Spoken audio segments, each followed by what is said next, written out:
Hello mga ka-viewers, mga kanilyonaryo. So isi-share ko po pala sa inyo ang bago kong binili this month na microphone Bluetooth. So ito po ay dalawa na po siya at ite-testing natin dito sa labas. Actually, may maririnig kayong huni ng ibon dito pero nakaset na siya as noise reduction. Nakakulay green na po yung LED light niya. Okay? So yan.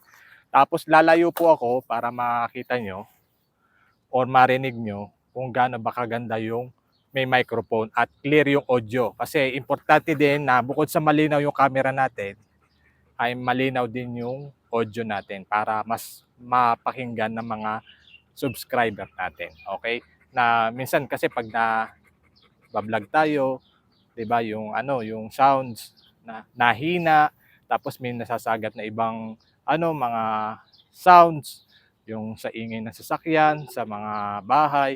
So ngayon, tatry natin. Okay? So lalakad po kami doon sa may bandang doon. Uupo po ako doon sa may doon, sa may puno doon at magde-demo po ako nito. Okay? So try po natin. So samahan ko na rin kung paano pakita kung paano palakarin yung aso. So ganito lang siya sa training leash. Okay? So yan. So mga ka-viewers, naririnig niyo po ba ako? So medyo didilim ng konti yung ating video kasi lumayo po kami. So upo ako dito mga ka-viewers kasama tong aking aso. Okay, so yan. Medyo madilim ngayon kasi hapon na.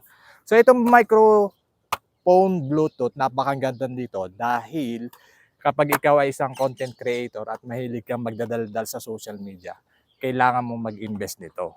Pero kung hindi naman at hindi mo hilig, so I suggest na wag ka munang bumili. Pag-aralan mo muna or pag-ipunan mo. Hindi ko nire-recommend kaagad na bumili kayo nito. So ako naman kasi matagal na akong nagsasalita sa cellphone at pinopost ko sa social media yung mga sinasabi ko, yung mga content na gusto kong gawin.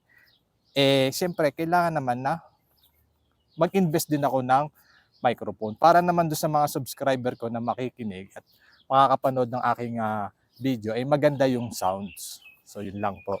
Okay, etong microphone Bluetooth ay may 2.4 GHz wireless microphone system na po siya. So ibig sabihin, okay naman siya, di ba? May 15 meters wireless transmission. So yun. Type C po to, Type C.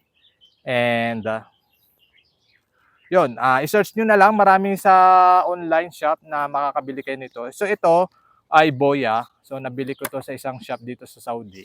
So search nyo na lang yung Boya. So hindi to sponsor ha. So yun, sineshare ko lang kung ano yung experience ko about dito sa microphone. So yun lang. Thank you for watching at natapos nyo itong video na to. Paki-comment naman kung saan lugar na kayo para at least alam ko kung saan na napapadpad tong video na to. So thank you for watching. Ito nga pala yung best friend ko dito sa Saudi. So napakabait nito. Ito yung aking best friend, real friend, true friend. So yun po. So, lalapit na po ako dyan kung okay pa rin yung audio. Okay? So medyo hapon na kaya madilim-dilim na po ngayon. So ayan. At ito ay na po. Yan, may sinag ng araw, sunset na po. So ayan. Okay, so thank you for watching po and follow me for more para updated kayo sa aking mga susunod na i-upload na video. So, shop na. Nag-endorse, no? So, pwede na ako sales, sales stock ng So, wala lang akong yellow basket. Hayaan nyo, balang araw papasukin natin ang pagma-market ng mga ganitong product sa TikTok shop. So, pero as of now, muna tayo? Saver habit.